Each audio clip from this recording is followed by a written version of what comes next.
두 가지 현상을 목도하죠. 한편으로는 하나님의 선하신 손이 느헤미야를 도왔다라는 말이 등장했고요. 또 하나는 그 가운데 또 반대하는 자들, 대적하는 자들이 나타났다 이렇게 보게 됩니다. 그래서 우리가 이 모든 것을 결국 어려움을 딛고 느헤미야는 하나님이 우리를 형통하게 하실 것이다 이렇게 선포하고 이 일을 추진해 나갑니다. 여기서도 우리는 다시 한번 그 성경이 말하는 형통의 의미가 뭔가를 얘기를 하게 되죠. 형통이라는 것은 동양적 개념에 생각하는 그런 아무 일도 생기지 않고 탄탄대로를 걷게 되는 손을 대기만 하면 그냥 저절로 성공하게 되는 그런 개념이 아니다라는 것을 명확히 얘기하고 있습니다. 하나님의 일을 하고자 할 때 또 그 일을 실제로 해보자 했던 모든 사람들 그 인생 가운데 항상 이런 어려움들이 있었습니다. 대적들이 나타나고 무슨 일이든지 세상에서는 뭔가 새로운 일을 시도하려고 하면 꼭 딴지를 거는 사람들이 나타나게 되고 발목을 잡는 사람들이 나타나고 누군가 그 일을 하는 것을 좀 불편하게 여기는 여기 보면 막 마음에 근심하는 사람들이 있어요. 느헤미야가 와서 새로운 일을 재건을 하려고 하니까 그게 되게 못마땅하고 되게 마음이 불편하고 저기 성공하면 어떡하지? 그것을 인해서 자신들의 뭔가 입지가 불안해지고 이런 것들에 대해서 근심하고 하는 사람들이 이렇게 나타나는 것을 보게 되죠. 그래서 이들이 계속 느헤미야의 회방을 합니다. 여러 가지 음모를 꾸미기도 하고 또 조롱을 하기도 하고 다양한 방법으로 회방을 하게 되죠. 하나님의 역사 속에는 이제는 항상 이런 어려움들이 다양한 방식으로 나타나게 된다.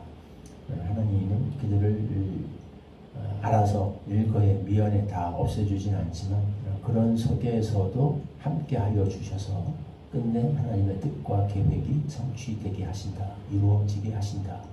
이것이 성경이 말하는 형통의 개념이다. 느헤미야는 그렇게 선포하고 있습니다. 이 가운데 느헤미야는 이런 믿음으로 이 일을 추진해 나갑니다.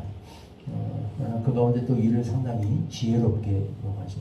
하나님이 함께 하셔서 우리 형통하게 하시는데 그렇다고 해서 욕먹고 가만히 있다고 해서 이게 저절로 되는 것은 아니고 이 가운데 하나님이 주시는 또 형통을 이루기 위해서 느헤미야가 굉장히 지혜롭게 행동을 합니다. 그래서 이렇게 반의하는 사람들도 있지만 끝까지 딴지를 걸고 발목을 잡고 부정적인 말을 하고 뭔가 일이 성사되는 것 자체를 불편해하고 이렇게 하는 사람들도 있지만 또 하나님이 보내주셔서 힘이 되고 도움을 주는 사람들도 있게 마련이죠. 느헤미야는 그거를 믿고 그런 사람들을 찾아 나섭니다. 맨 처음에는 왕을 통해서 이런 도움이 있죠. 이방 그 수산성에 있는 왕 아닥사스다 왕의 마음을 감동시키셔서 느헤미야의 얼굴에 수심이 있는 것을 보고 무슨 근심이 있느냐 염려가 있느냐 느헤미야가 이런저런 사정을 얘기했을 때 적극적으로 느헤미야를 도와줍니다. 지지해 줍니다. 필요한 것들을 다 공급해 주겠다. 힘을 내서 하라 그 일을 하라 라고 이렇게 도와주는 이런 왕인을 생각지도 못한 그런 도움이죠. 이방 이 도움이 외부에서부터 오게 합니다. 생각지도 못했던 왕을 통해서 필요한 모든 것들을 지원받게 하시고 또 와서도 이제 느헤미야가 조심스럽게 행동을 해서 동조하는 느헤미야의 그 뜻에 함께 동조해서 마음에 감동되는 사람들이 나타나게 합니다. 느헤미야가 일처리를 참 잘했어요. 오자마자 바로 그냥 다 사람을 불러 모아서 짓자 이렇게 하지 않고 처음에는 아무 말도 하지 않았습니다. 귀족들이나 방백들에게 알리지 않았다고 해서 사실 행정을 알리지 않고 조용히 나가서 성벽을 둘러봤습니다. 계속 이와 같은 일을 했어요. 그러면서 성경 본문에 나오지 않았겠지만 어땠을까요? 기도했겠죠. 오자마자 처음 사람 집합시켜서 일을 추진하면 당연히 어려움들이 있게 마련일 겁니다. 오랫동안 그것을 하지 않았던 일을 새롭게 한다고 하는 거 사람들 거기에 대해서 필요성을 못 느낄 수 있고 반발도 나올 수 있고 여러 가지 어려움들이 있을 거예요. 그러면 조용히 상황이 어떤가 현실이 어떤가를 혼자 꾸준히 살피면서 보고 기도했겠죠. 자연스럽게 그 느헤미야의 행적이 사람들에게 알려졌고 그들이 저기 뭔가 느헤미야 나가서 무엇을 보는가 같이 보고 하는 가운데 그래서 그들의 마음 가운데 공감대가 형성되도록 아마 느헤미야는 그렇게 기도했을 것 같아요. 그런 일이 실제로 일어났죠. 그래서 느헤미야가 마지막에 때가 되었을 때 그들에게 후일에 그들에게 이제 이야기를 설득이 시작합니다. 우리가 당한 공격 너희도 보고 있는 바라.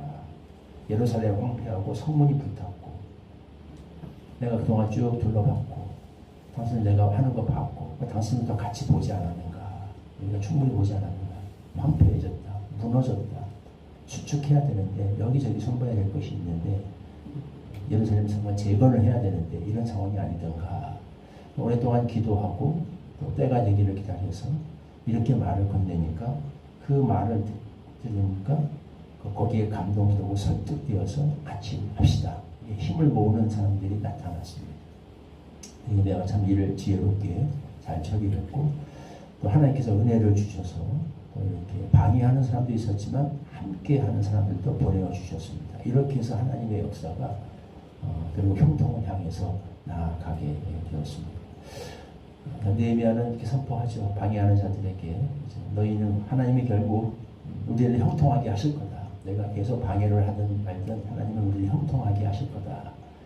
그러나 너희에게는 예루살렘에서 아무 기업도 없고 권리도 없고 기업되는 바도 없을 것이다. 그 힘을 모아서 하나님의 은혜, 그러니까 누가 방해를 하든 말든 내가 나서든 안 나서든 어떤 일을 하든 하나님의 역사는 이루어지게 될 거예요.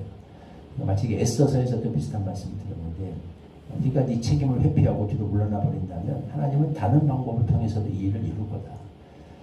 그러나 너는 그 책임을 지게 될 것이다. 그 자리에서 해야 될 일을 하지 않은 그 책임, 그 화가 너에게 있을 거다. 느헤미야도 같은 말입니다. 하나님의 일을 할 적에 이렇게 느헤미야 편에 서서 하나님의 역사를 위해서 힘써서 일할 수도 있고 거기 동참 안 할 수도 있어요. 더 나가서 발목을 잡고 회방을 놓을 수도 있어요. 하나님은 그 모든 것에 불구하고 하나님의 뜻은 결국 이루어질 것이고 하나님의 역사는 형통에 이르게 될 것인데 그때 이런 대적자들은 거기에 아무런 상급도 분깃도 없고 그 이름도 기억되지 않을 것이다. 그게 그들이 받게 될 심판입니다. 거기에 함께해서 하나님의 역사 속에 모든 고난을 뚫고 하나님의 뜻이 이루어지도록 힘써서 수고하고 섬긴 사람들 그들에게는 분깃이 있을 것이다 라는 말이 되겠죠. 저희는 하나님의 역사 속에서 항상 또 이런 것들을 생각해 볼 수 있어야겠습니다. 내가 하고 안 하고 내가 없다고 해서 하나님의 뜻이 이루어지지 않습니다. 내가 한다고 해서 나 때문에 또 하나님의 일이 또 이루어지는 것도 아니에요. 내가 하고 없고를 떠나서 하나님의 뜻과 계획은 이루어질 겁니다. 그러나 그 속에서 내가 어떻게 행동했는가에 따라서 하나님이 나에게 역사 속에 상급이 있을 수도 있고 전혀 어떤 기업과 분깃이 없을 수도 있고 내 이름이 기억될 수도 있고 내 이름이 기억되지 않을 수도 있다는 거. 또 그것을 늘 생각하면서 하나님 앞에서 나의 생각, 나의 그 위치와 현재 내가 처해 있는 내가 그 시대적 배경 속에서 역사적 배경 속에서 내가 해야 될 일이 무엇인가 하나님은 나를 통해서 어떤 일을 하기를 원하시는가 그래서 늘 생각하면서 살 수 있어야 하겠습니다. 네, 그런 은혜를 주시기를 기도합니다. 20절 말씀 같이 한 목소리로 읽겠습니다. 시작. 내가 그들에게 대답하여 이르되 하늘의 하나님이 우리를 형통하게 하시리니 그의 종들인 우리가 일어나 건축하려니와 오직 너희에게는 예루살렘에서 아무 기업도 없고 권리도 없고 기업되는 것도 없다 하였느니라. 하나님, 느헤미야가 하나님의 일을 하고자 할 때 모든 것이 순탄하지는 않았습니다. 많은 방해하는 세력들이 있었고 그 앞에 장애물들이 나타났습니다. 그러나 그 속에서도 하나님은 은혜를 주셔서 느헤미야의 말에 설득되었고 감동되는 자들이 나타나게 하셨고 또 이방 왕과 같이 생각지도 못한 곳에 있는 사람들이 마음을 다하여 느헤미야를 지원하는 일도 하게 겪게 하셨습니다. 이렇게 해서 모든 어려움과 난관에도 불구하고 하나님의 뜻과 계획대로 예루살렘 재건과 회복의 역사가 일어났습니다. 이것이 성경이 말하는 형통의 개념인 것을 우리가 다시 한번 배우고 또 깨닫습니다. 어떤 어려움과 난관과 시련이 우리 앞에 있더라도 그 속에서 결국 하나님 우리와 함께 하여 주셔서 하나님의 뜻과 계획이 이루어지게 하시는 것, 이것이 형통의 하나님이 우리를 통하여 일하시는 방법인 것을 우리가 꼭 기억하게 하시고 명심하게 하시고 물러서지 않고 주께서 우리에게 주신 우리가 걸어가야 될 그 길을 갈 수 있는 자들이 되게 하여 주옵소서. 이 속에서 우리가 하나님 편에 믿음으로 순종하여 설 것인가, 방관자가 될 것인가, 아니면 방해하는 자가 될 것인가, 우리의 뜻과 자유 의지대로 사용할 수 있으나 그에 대한 결과는 반드시 우리가 감당해야 되는 것임을 역사 앞에서 깊이 생각하게 하여 주시옵시고, 그 속에서 나는 어떤 부류에 설 것인가를 늘 두렵고 떨림으로 생각하며 지혜롭게 판단해 나아가는 우리가 또한 되게 하여 주옵소서. 예수님의 이름으로 기도하옵나이다. 아멘. 370장 선생과 1절 부르시고 주님 가르쳐 주신 기도로 2절 부르시고 주님 가르쳐 주신 기도를 함께 기도하겠습니다.